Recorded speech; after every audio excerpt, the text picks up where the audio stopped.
Welcome to Bicycle Retail Radio, presented by the National Bicycle Dealers Association. Bicycle Retail Radio brings together retailers, vendors, advocates, and thought leaders for honest discussions about the latest issues facing bicycle retailers.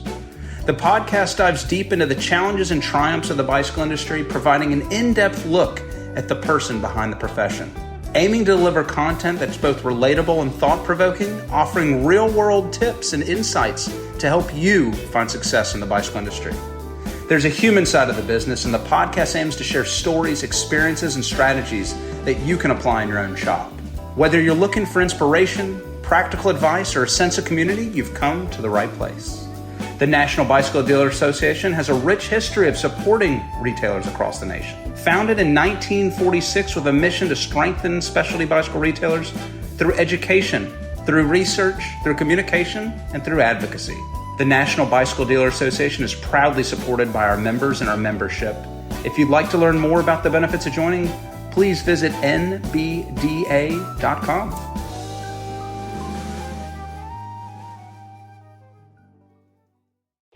Attention, bicycle retailers. The NBDA Retailer Summit is coming to Las Vegas, March 25th. Join over 150 of the industry's top retailers at Retailer Summit West, an exclusive one-day event featuring powerful insights, hands-on workshops, and unbeatable networking opportunities. Spend the day with top experts in our industry. Don't miss this chance to elevate your business.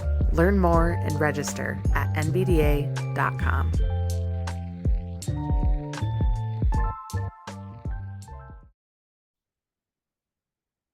Hello, listeners. Welcome back, Bicycle Retail Radio.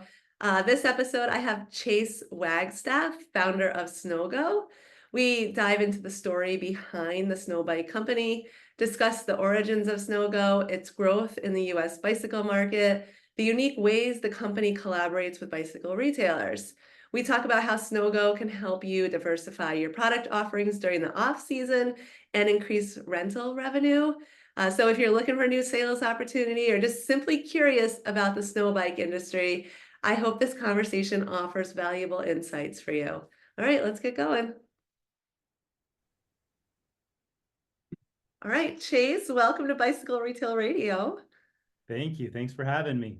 I am pumped. This is an exciting conversation because this is the category that we need retailers to learn about. And it's a product I'm really kind of stoked to try myself. So yeah, thanks for making the time. Thank you. Yeah, I'm excited to be here. All right. Well, I want to open this up because I really have just met you myself. I met your team. I think you guys are great and, working with the NBDA, but I'd like to know just more about you and what led you to the outdoor sports industry. So could you just share a little bit of that? Yeah, absolutely. The funny story is it was SNO-GO that led us to it. So my co-founder Obed and myself were best friends. We were friends all throughout school. We graduated high school, and we both had a similar story where I come from a family of skiers. I'm actually the youngest of 5 boys, and my brothers all ski. In fact, a couple of my brothers are really good skiers, and so I was always forced on the mountain at a young age, but it wasn't that I wasn't good at skiing. I just didn't love it. And I'm the type of guy, I'm either like all in or all out. I'm nowhere in between. And so I was a biker from a young age. So I was BMX, then I got into motocross, and then I got into snowmobiling, and just kind of like anything with handlebars was my forte. And so I tried snowboarding, same thing. It just wasn't, it's not that I didn't have fun. It just didn't scratch the itch that I was looking for. And so my partner Obed, same thing, he grew up, broke his hand the first time he was skiing, and then he broke his wrist the first time snowboarding, and he never went back. So throughout our friendship, neither of us skied or snowboarded, but all of our friends did. Like everyone's coming back like, dude, the powder. And we live in Utah, so we have great snow, and it's like hearing everyone brag about it. So that's why I got into snowmobiling, because like I got to do something. Yeah. But then we graduated high school, and then we're just one night sitting in our, I was living in the basement, and Obed and his wife, I wasn't married at the time. Obed and his wife were living in the upstairs, and we were just hanging out one night, and we're like, man, we got to do something. Like winter's coming, like there's got to be something. So we came across the concept of snow bikes and ski bikes. They've been around since the 60s. So it's not a new concept. And so immediately we learned about this. We're like, that's it. Like a bike on snow. Like that's peanut butter and jelly to us. Like, come on. So we ordered what we could at the time. This is back in 2011. And so at that time, there was a lot of companies that had gone out of business, and there was just products kind of floating around, but like nobody was actually really doing much, at least here in the States. And everything that was happening was in Europe. And so we bought, a plethora of different models and garage made bikes and just everything under the sun we would try to get our hands on. Yeah. And where we are, Brighton Ski Resort was the only resort that would allow us. And so we would go up there, we would try these bikes out, and we had a lot of fun, but we quickly saw there was lots of design flaws, lots of safety flaws. Like, how do you load this on a lift? And like, but what was crazy is we spent more time getting stopped by people and telling people about this than actually riding it. So although we had fun, we're like, these are fun, but there's a lot of performance things missing. That's kind of what started the itch for us. And so when we realized there's people interested, but there was really no one that had designed this the right way, in our opinion, that's what was kind of like the light bulb for us. But I will say, people think we started SNO-GO with the mindset of starting a business, and it wasn't. It was literally trying to create a product for ourselves, because we were so eager to get out and participate in winter sports, especially when half our year here in Utah is cold. Yeah. That it was more like a desire just to get out and be active. And then along the way, we're like, man, we're so far into this project of making this bike for us that like we may as well make some and sell them. And then we did a Kickstarter and all that stuff, and then that's how we funded. So to kind of back up, we would go home from Brighton, see the response that day. We did this for a full season, and then we kind of just whiteboarded like, here's what we hate about it, here's what we love. Then we took that information and went and met with a bunch of different resorts, but mainly Brighton Ski Resort, and we asked them, like, what do you hate about this? Like, what's holding you guys back from really actually like embracing this product? And it was really safety and lift safety, right? It's like, if these fall off a lift, it's going to kill somebody. And it's like, you're absolutely right, it would. I mean, it may not kill somebody, but it's going to injure somebody pretty bad. So that's what we started our design journey on, is taking the feedback from the resorts and all the industry people on why they don't like this product.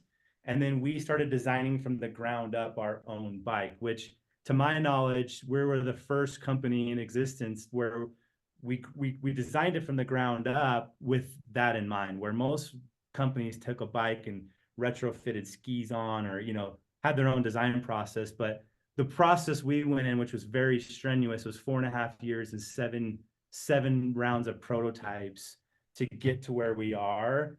But then in 2015, we got to the design where we are now, and realized with how much money we just invested of our own money, we didn't get loans or anything. We need to go to Kickstarter and try to like fund the production run. So we went on Kickstarter with no budget, cell phone shot video, and raised the exact amount of money we needed to go into production. And then from there, we took loans out from friends and family for the first 2 seasons to buy the inventory. We'd sell it, pay it back. And the first year we sold out. Second year we sold out. We doubled the second year. Third year we tripled. And then from there is when we brought our investors on, which was 2018. And that's really where things really kind of took off. So that's how I got into the industry. And that's kind of the birth story of SNO-GO all in one. So I love it. I love it. And listeners, I asked Chase to come on the podcast because, I mean, head over to snogo.us. So it's SNO-GO.us, and take a look at some of these bikes. I mean, the Shifted has a Fox fork on it. I mean, this is a bike for snow. And myself, I'm not really a skier, kind of a snowboarder. Like, I'm stoked to try out this product. And I'm thinking maybe for some of our retailers across the US into North America, this is an opportunity to catch extra revenue, offer your customers something that truly is a bike for snow. Chase, I had no idea that this category existed prior. Like that, yeah, I thought you guys created the snow bike. So thank you for that information. yeah, absolutely. So now you're entrepreneur, you're running this business. Is this something you're enjoying doing? I mean, it must be I imagine maybe a little bit challenging right now to launch a business in the US. I mean, yeah, so there's a lot of quotes that I'm sure everyone's kind of heard, but I think there's one that resonates really well with me is like, if you knew the journey ahead, you would have never gone down that road, because it's so much harder than people think. That's like, if you knew it all up front, you'd probably think twice and try to, do something different. But when we launched this company, it was pure passion. I mean, my partner and I, we've self-funded all the R&D, which was 6 figures. At the time we're young guys putting everything we had into this. I mean, this was before I was married and had kids. So we really just put everything we could to self-fund it. And yeah, I mean, from there, it's been nothing but passion that's kept us going. Because I can say this very confidently. A lot of the bike shops that I meet with, they ask about the story, and I say this very bluntly. It's like, if the product didn't work, we would have gone out of business 10 times. Like, I can name 10 times in our history where it's like, oh wow, like the ship went underwater, but the customers brought it back. Almost, we never like actually went out of business, but you know how business is. It's just ups and downs and challenges. And one year we had a production run show up where all the product was defective and we didn't ship a bike that year. Oh no. And so like, there's just these challenges you can't foresee. And, but we've been able to get through it. And so the passion is really what's gotten us through it, because the business is now just taking off. The last 2 seasons have been insane for us, but the previous 9 years was just a battle and a grind. And really, we'll get to it later in the conversation, but it was just the red tape around the ski resorts, and getting this product on the actual slopes was probably one of the biggest challenges we've ever been through. Yeah. Well, I can't wait to see more SNO-GOs on the resorts, on the mountains. I'm up in the Northeast and I don't think I've seen any yet, but we will get to that later. I want to talk about that for sure. And I'm sure our retailers who are listening can relate. Being an entrepreneur, it's like you just have to keep rolling with it and pushing hard. What I'd like to do is the reviews are fantastic about the SNO-GO. I mean, I've just been really spending a lot of time getting ready for this podcast.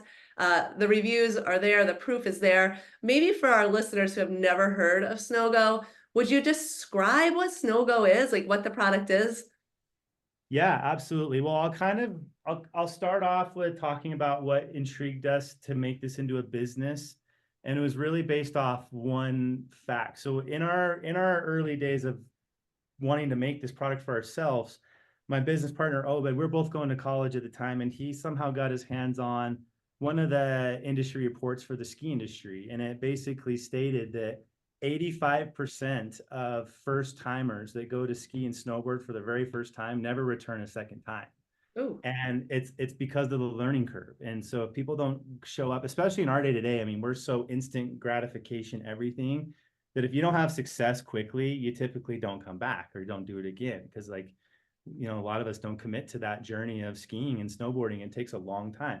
So that one stat is really what intrigued us, because we were confident that we could design this bike where anyone of any age and skill level can ride it. Like, you could have never stepped a foot on snow. You could have never stepped a foot on a bike. Although 90% of America has ridden a bike. So we say, if you can ride a bike, you can ride a SNO-GO. But it's so easy, because essentially what we've designed is a 3-ski platform. So your back 2 feet are shoulder width apart and planted on the ground, just like skis.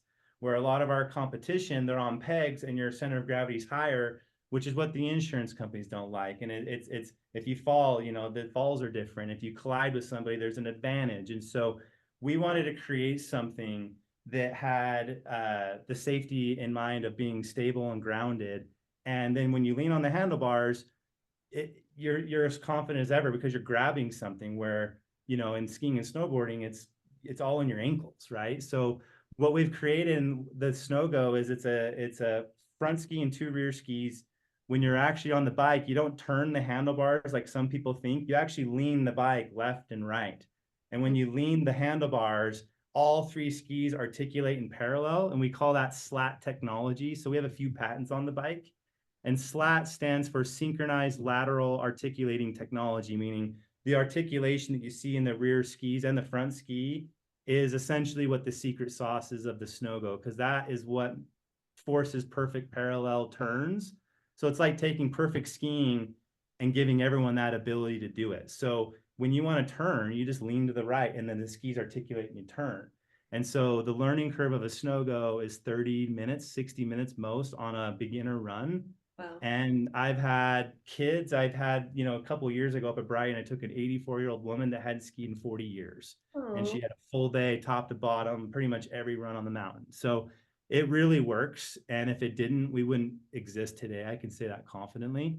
And in the ski industry, there's really nothing outside of skiing and snowboarding. This is the first product that's actually coming in and bringing new market share into it versus stealing, skiers and snowboarders to become snow goers, where our biggest market are people that don't ski and snowboard, is typically bikers, which is why we're investing heavily into working with shops right now. yeah, because for families who want to go out to the mountain together and have a good time, if someone doesn't ski or snowboard, but they love cycling and they get that feeling, this is it just opens up so much That opportunity. that is it. We're that third option. So those people that don't participate, this is it. I don't care your skill level, your age, you can do it. Like, I've had enough miles on these things where I've seen every miracle under the sun on one of these. In fact, I have a story that, I have a ton of stories, but we have a guy in Colorado who's a wounded vet and totally blind, 100% blind, and he snow goes every year. Oh He my, puts on a helmet and has speakers, and there's a guy behind him telling him to turn left and right, and he is fully independent, and he snow goes, and it's the most incredible story you'll ever hear. I love So no, there's no excuse on who can and can't snow go. I love that. Well, tell us more about SNO-GO in the US. So where are you headquartered? How do you, yeah, what are some challenges you face just getting SNO-GO off the ground? You said you bought up all these existing ski bikes and kind of made something that was a stellar product. So I kind of want to know about that a little bit, if you don't mind. Yeah, so we're headquartered in Salt Lake City, Utah, just in the valley here. Our home mountain is Brighton. Brighton is pretty near and dear to us just because they've been there through our entire process of developing this product, and they've supported us. And their parent company, Boyne Resorts, is one of our bigger partners. They were one of our first big partners. So Boyne Resorts put this in all their resorts. But yeah, as far as like in North America, the story kind of goes up until really this last season. We've spent almost all of our calories, all of our resources in the ski industry, specifically because if ski resorts don't like this and they don't endorse it and they don't allow it, then what opportunity is there for a bike shop to rent it, right? So before we could get into retail and get into all these rental shops and just really start growing the way we know we can, it was really about getting the red tape cut out. And when I say red tape, it's the chairlifts, it's the insurance, it's a lot of the big operators like Vail and Altera and all the big gatekeepers in that industry.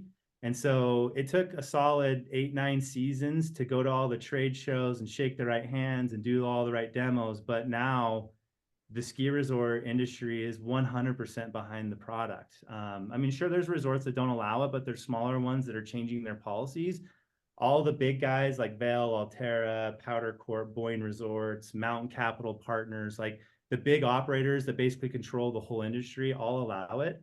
And a couple years ago, we got the main insurance provider that was, essentially insuring all the resorts to demo, and then they came online and they endorsed the product in a way where they don't look at it any differently than skis and snowboard now. So that made the resorts really comfortable because, like, okay, if this is looked at as like a ski or snowboard, then we know that business. When in all reality, our data shows that this is much safer than skiing and snowboarding. But either way, we're winning. So in the resort industry, we're pretty much where we want to be. So now we're shifting into the bike shop model. And I say that very specifically because we've worked with a lot of different shops, ski shops, all of them. It's not that we don't like ski shops, but ski shops are high volume. They're usually crammed.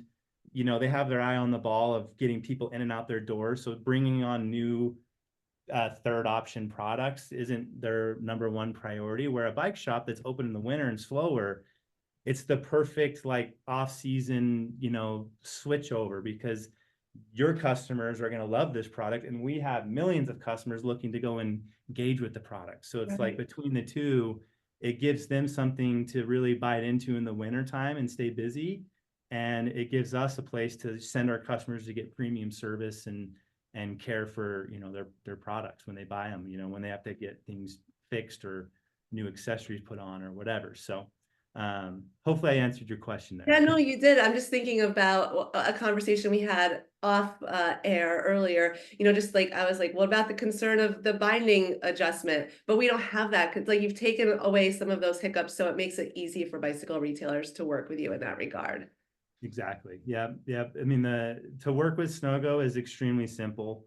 And in fact, I mean, really, everyone always comes up to the insurance question. It's like if your insurance, most insurance will cover this, but if not, we have an insurance provider who's very comfortable and is giving incredible rates to our dealers that want to get a policy for that. But most shops are already insured when they rent products. So yeah, it's a really simple product to bring in. And then our back end support and what we do to help our dealers be successful is kind of the next part of the equation.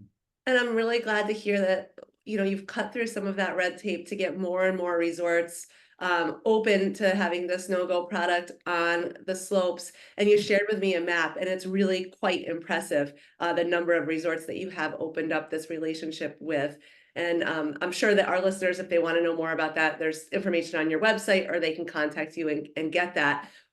How do the SNO-GOs go on the chairlift? Like I have a side question I'm thinking about right now. Yeah, no, that's actually the main part of our patent. So in the development of SNO-GO, that is the most important part of our design. And if you see this picture behind me, this hook right here, Yep. It looks like a seat, but it's not. You obviously stand, but that's the chairlift hook. So we have a video on our website. You can just Google SNO-GO chairlift loading, and you'll see a YouTube video pop up. But you stand over the bike with your hands on the bars, so your feet are on the ground. And then when the chair comes around, you just sit down, and then that hook will go on top of the seat in between your legs, and then the chair will just scoop it up. And then we've made the bike to where it's counterbalanced, meaning once you go airborne, the weight is actually behind you, so it falls back into the seat, so it can't fall forward and off. The chance, I mean, we've never had a bike fall off a lift. I'm sure at some point someone will figure out how to do that. But it's like if a bike falls off the lift, you would like intentionally have to pick it up and throw it off. Like it can't come. You can even rock the bike.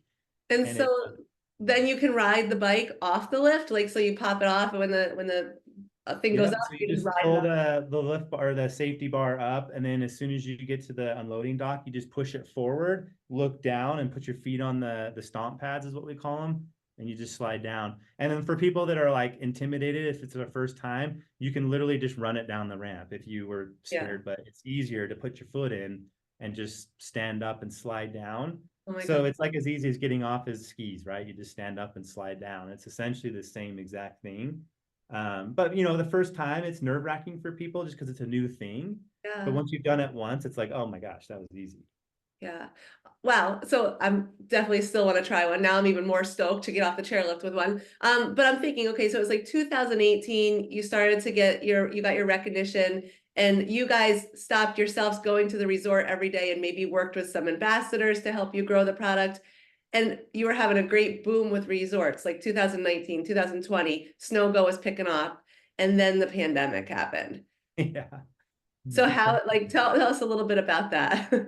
Pandemic, man, that's gonna, wow. Sorry, Yeah. Chase, I'm not trying to stress you out here. No, you're good. So no, like we were going to the moon on all fronts. In fact, like, I know this audience will know the names. We had Nikolai Rogakin and Reed Boggs reach out, and that was back in 2018, and they wanted to get involved with the brand. So we started working with them and bringing more athletes on, and all sorts of pro athletes in all different realms. We had pro golfers and bikers and skiers, and I mean, just everything. We had all this momentum, and then the pandemic came.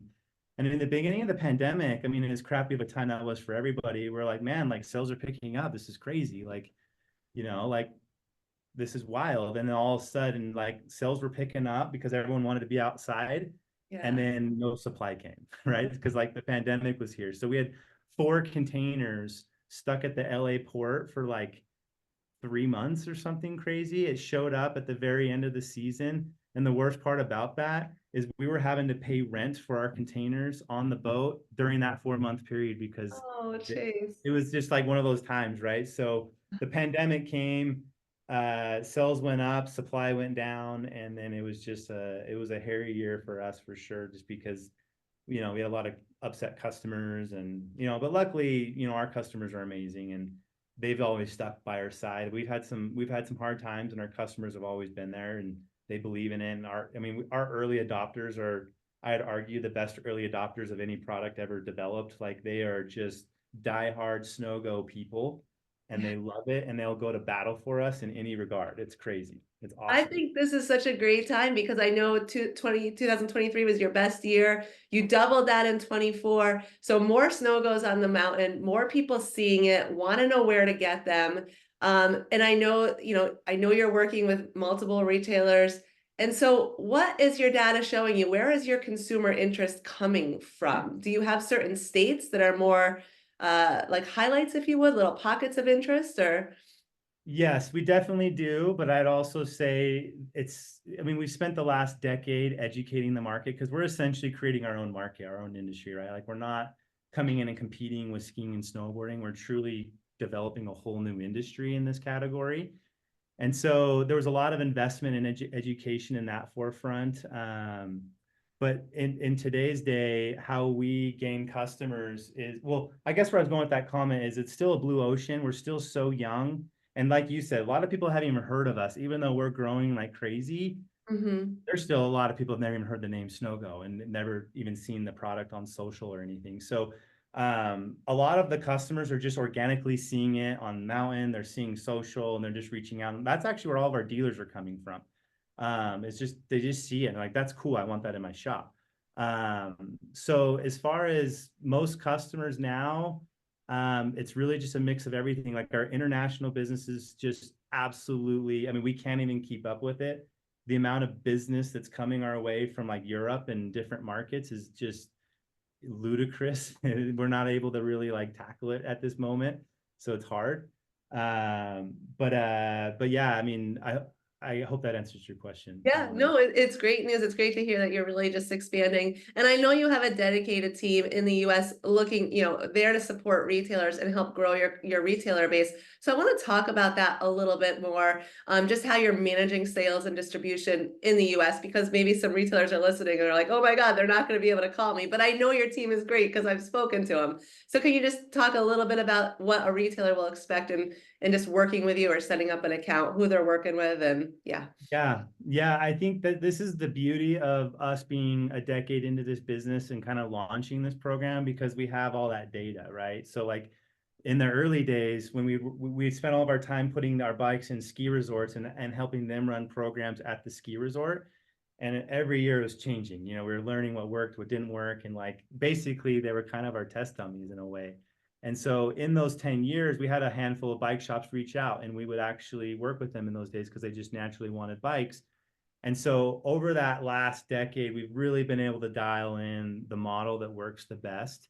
And so what we've been able to do is, we have a team now that's dedicated for dealer support. So anytime anything comes up, you have a dedicated team. But we do bi-weekly calls with our shops, making sure that everything from marketing, sales, anything they need. A lot of these guys are doing events on their local mountains or whatever. Everywhere's different. Every relationship's different.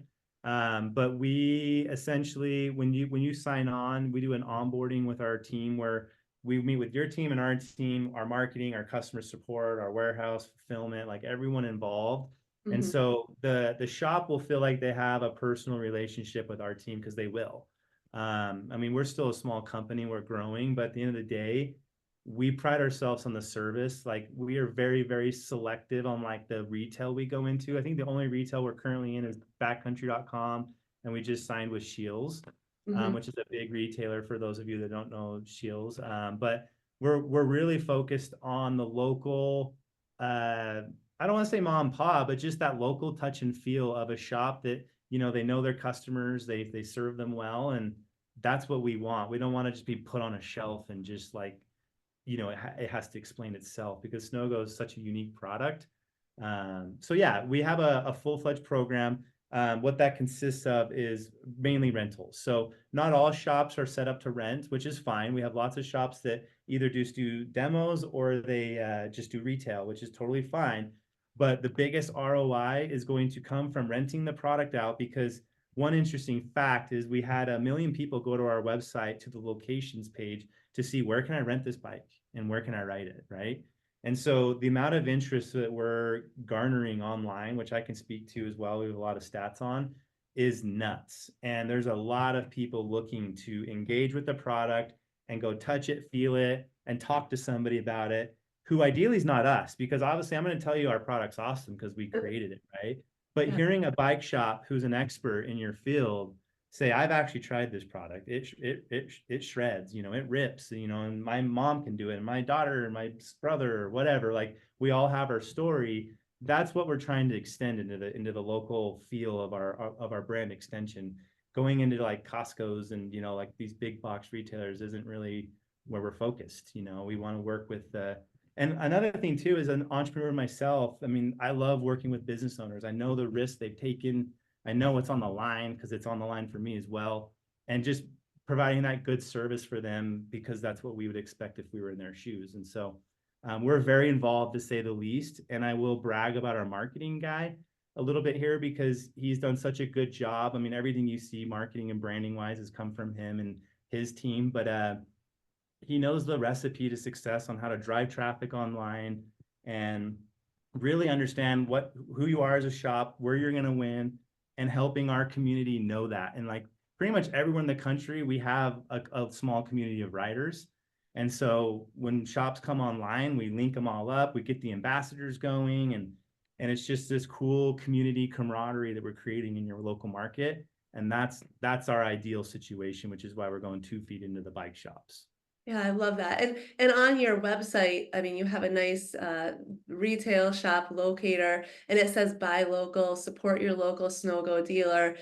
Very easy for retailers to sign up online. And then you also make a distinguishment for ride center and rentals, which I know you think you have acknowledged the huge opportunity for retailers you working with SNO-GO in that category. Is that correct, Chase? Yep. Yeah. Well, you mentioned something just a moment ago that I do want to ask you about, and that is just the data that you have. So what consumers are looking for, maybe through your web traffic. Can you share any insights with us?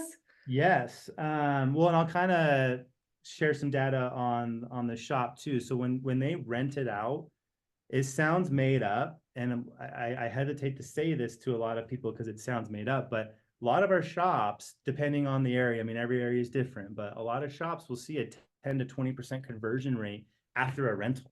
Wow. And so people come in, try the product, and then a good chunk of those people buy the bike. And that's where the money starts really flowing in, is you're renting, you're selling, and then you're servicing. And then a lot of our shops will sell off their product at the end of the season and then just re-up every year.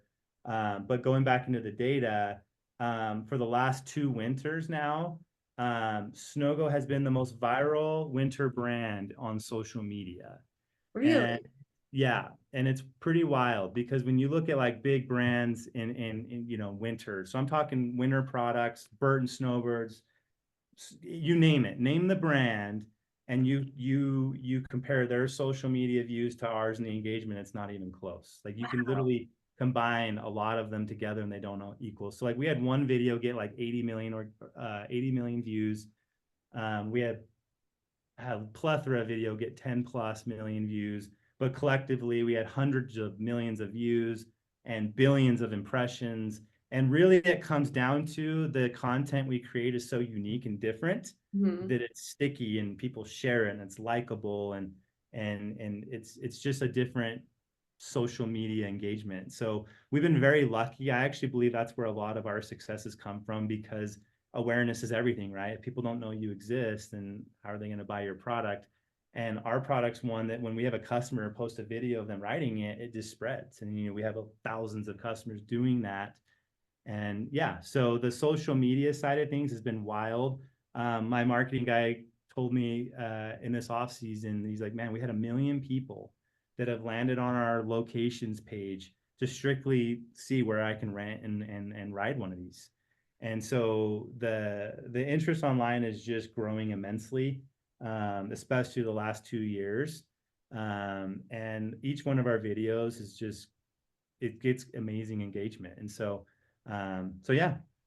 That's awesome. Yeah. So listeners, head over to, I think, Facebook, LinkedIn. They even have a SNO-GO tribe page, which is a public group. So you can join that. You can see what people are saying. It seems like you do have quite the community that you have built, Chase, and I know how that happens when one person starts talking to a next person. So I think there's a lot of opportunity for retailers to bring these in. How is the partnerships currently with bicycle retailers? So these more specialty bicycle retailers located across, the US. What has the response been so far, and how is that uptake of those retail partners? It's been really positive because it allows allows them to stay busy in the winter. So there's that aspect of it. But two, they're getting so they have their customers that they're serving, but they're also bringing in new customers through their doors. So one of the values that we're going to bring is, with all those stats I just shared of all these people looking to engage, I would guess, just without knowing exactly, about 70% of these people, maybe 60%, are people that are not your customer. These are totally different people walking in your door.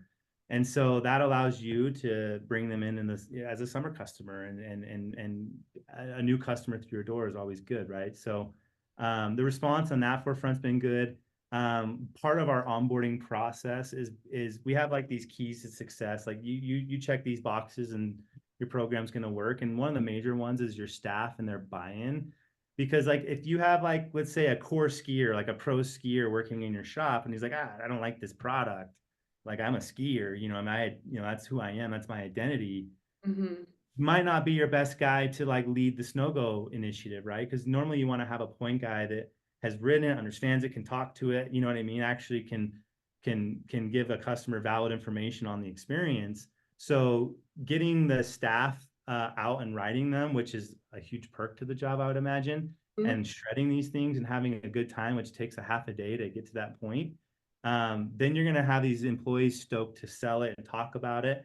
And so I would say the response has been amazing because the customers come back stoked, the employees are stoked, and it's just like a new stoke in the shop, right? Like that they never knew existed.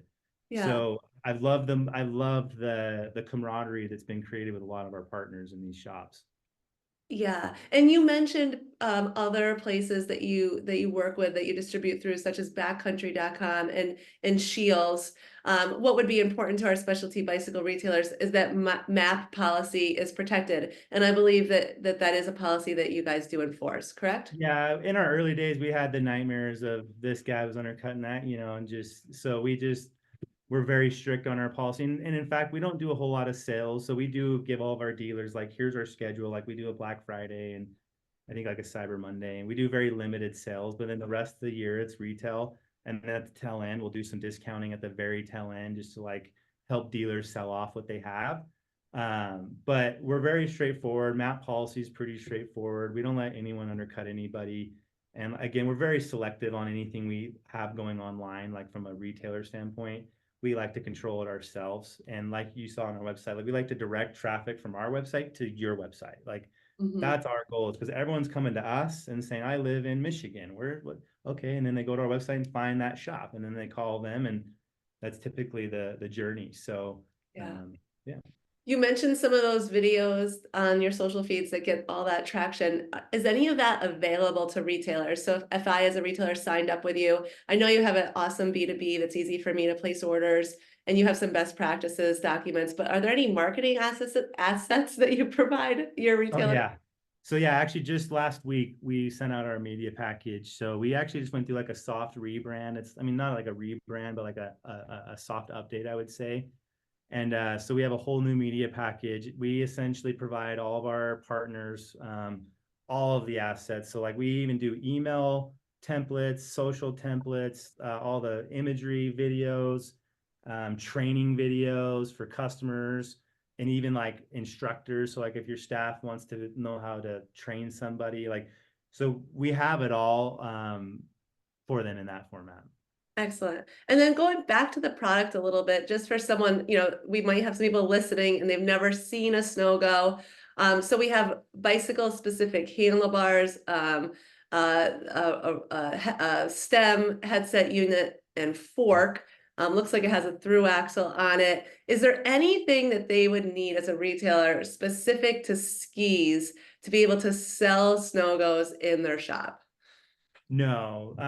So we actually are offering like a dealer kit now for there's like 5 tools. You need like a 4, 5, 6 Allen and like a 10 and a 15 wrench, and that basically is the whole bike. But from like the ski standpoint, there's not a whole lot. And in fact, this question comes up like, how often you know waxing and this and that. And the honest truth is, at least for our normal shift product, maybe the shifted bike's a little different because it's more of a good rider, I would say, you know, someone that, you know, has ridden the original product.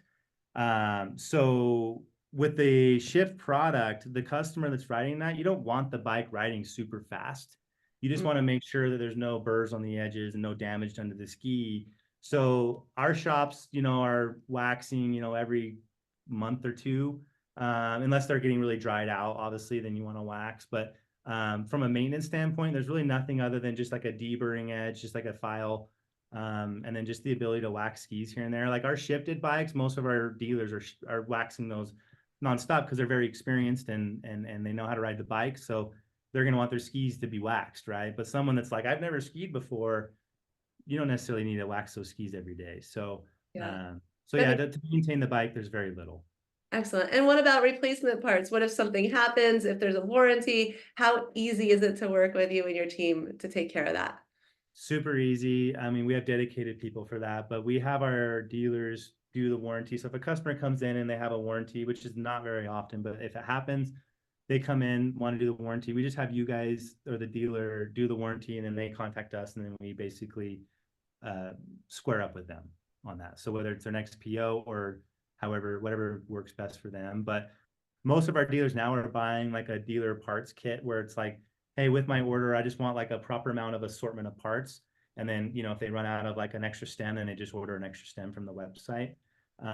So that way they can just have a plethora of bolts and nuts and whatever. So yeah, it's very low key. Any bike shop is qualified to work on a SNO-GO. They're very simple. And the fork is obviously, you know, standard forks. It's the Fox Float 36, you know, on the shifted. So you guys, mostly everyone will know how to work on those. So yeah, the maintenance is very minimal, and that's kind of where the beauty of our design and engineering came in. This bike's been scrutinized so much, and we've optimized it for maintenance because a lot of our resorts are just renting the crap out of these things. So we had to really think through like the maintenance and like keeping these things, you know, riding good. So we've got two different models. MSRP is $19.99 and then $27.19. So for a retailer listening who's like, all right, maybe I want to go ahead and bring this in and try it out, and I'll explore the rental side, probably hoping that I can rent some out and maybe translate some of those into sales. Is it one size fits all? Like how many units would you suggest a retailer starts with? Just a little bit more based on your experience helping set a new retailer up. Yeah, it's a balance of location and like where you are and what kind of traffic you have access to, and then as well as that's really it, I would say, because what I've learned with both ski resorts and shops, because it comes up and we have programs to satisfy everybody, but the one thing I will say is when you have too little bikes, you lose a lot of opportunity because most of our customers are coming in groups. And so a lot of people reach out like, hey, I just want one or two. And it's like, well, you're not going to really see this test because you're going to miss half your customers. You know what I mean? Like you're usually getting work groups, friend groups, family groups. You're like, hey, let's go try those SNO-GOs out, you know, for a day and see if we like them or whatever. And you call in like, hey, there's 4 of us. Oh, we only have 1 or 2. So we typically we have a demo program that has 2 units for just like the people really just trying to get a toe in the water. But in that, it's more or less just to see if the product works, you know, get customer reactions. But, you know, the business isn't going to like, you know, you're not going to make a ton of money off that, right? It's two bikes. What really makes sense for most shops, it depends on size of the shop and then, you know, the traffic that you have, is it's usually 5 to 10 bikes is where most shops are starting. And then we do have a handful of shops that are like 20 to 30. And so like, you know, in a premium market, like, you know, my dealers in like, you know, I have a guy in Aspen who's got 20, 30 bikes. Same guy in like the Winter Park area. And so a couple guys in Colorado have 20, 30 bikes. Winter Park themselves have 40 bikes. But then I have a lot of shops that just do 5, 10 bikes because they're small and they don't have a lot of space. Although we do have a lot of space solutions. So if someone's worried about space, believe me, we've seen it and we've solved for it. So I can share some of those on later calls. But So yeah, I mean, I would say 5 to 10 is a really good starting place because you can at least service groups, and then you can grow from there. And then the one thing I will say is a huge value of what SNO-GO is doing right now, or kind of the growth trajectory that we're on, is, as you mentioned, our price is $2,000, which isn't cheap for everybody, right? And so there's a huge used market for our product. So as we've grown, there's been an increasing amount of people looking for used bikes for cheaper prices. So a lot of our dealers, if you notice, we have a SNO-GO tribe page, which I encourage everyone to go join, because you'll just see raw customers talking, and it's like a forum. But we also have a SNO-GO exchange page, which is where customers and a lot of our dealers go and sell used bikes. And so at the end of the season, our dealers will sell off their fleet, and they'll sell it for more than their wholesale cost was, or the same, depending on the condition of the bike. And so most dealers are breaking even when they sell the bike, and then all the rentals and sales they made was profit. And that's their first year. So it's a really awesome way to this is risky. It's like, well, if you're worried about it, just sell the bikes off, towards, the March, April area. And then you get all your money back, turn it into summer operations, and then buy your inventory again for next winter with a brand new SNO-GO product for 25 or 26. Yeah. And looking at your dealer or your where to ride map, I think if I was a retailer located very close to a mountain where you can ride one of these, more inventory for your rentals, so you can definitely, cover who's coming in. And then if you're further away, just be more cautious. And the bikes do fit from 5 foot up to 6 foot, 6'6". Is that correct, Chase? So a wide range. Yep, we have an XL bike, and we also have a kid bike, but we're gonna launch it the following season after this season. So we'll have a kid bike, our regular bike that's 5 foot to 6 foot, and then 6 foot and above is the XL. And so yeah. Excellent. Well, it's nice to learn more about the product, get a first-hand seat with you, just to get some of these answers to these questions out for retailers who are considering the product. If a retailer is listening and they want to sign up to become a partner, is the easiest way just to go to the website snogo.us and click dealers and then apply here? Is that the easiest way? Yeah, that would be the easiest, or you could just shoot me an email directly. It's chase@snogo.us, SNO-GO with no W. But yeah, if you fill out that dealer application, it comes to me and my team, and we'll reach out immediately, or you could just email me directly, either one. Excellent. And I know that you're working on building out your 2024-25 demo calendar. I think you're actually letting your customers suggest where to go. Yep. So that'll be updated soon. I'm thinking, and then retailers who want to try one first might be able to come find you guys. Yeah, we always have crews everywhere, and it's just growing every year. So pretty much, if someone wants to get on one, we'll be able to find a way to get you on one. I love that. I love that. So listeners, if you have additional questions and you forgot that contact, always feel free to reach out to me, Heather at NBDA.com, and I'll connect you with someone at the SNO-GO team. We're thankful that they're association members of the NBDA. They're really interested in working with specialty bicycle retailers, making sure their programs match your needs. I think this is a fabulous opportunity for you as a retailer to explore some extra revenue sources for the off season. I myself personally love the shifted bike, and I'm stoked to try one soon and talk to Chase about that, meeting up with the team. Chase, thank you for coming on the podcast. Yeah, thank you. It was a pleasure. I had a lot of fun. All right, listeners, and with that, we go. Thank you for tuning into Bicycle Retail Radio, presented by the National Bicycle Dealers Association. We hope you enjoyed today's episode, and if you did, please like, subscribe, or leave us a review. Sharing this podcast with your friends helps us reach more listeners and continue to bring you the best content.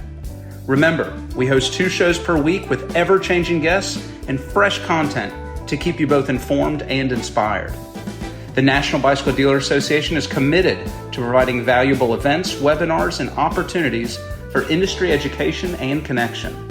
Stay up to date by visiting nbda.com to see our event calendar. Special thanks to Francis Abbott for the promotional graphics for today's episode. If you're interested in advertising on Bicycle Retail Radio or have a guest suggestion, visit nbda.com to learn more. Thanks again for listening, and we'll see you next time on Bicycle Retail Radio.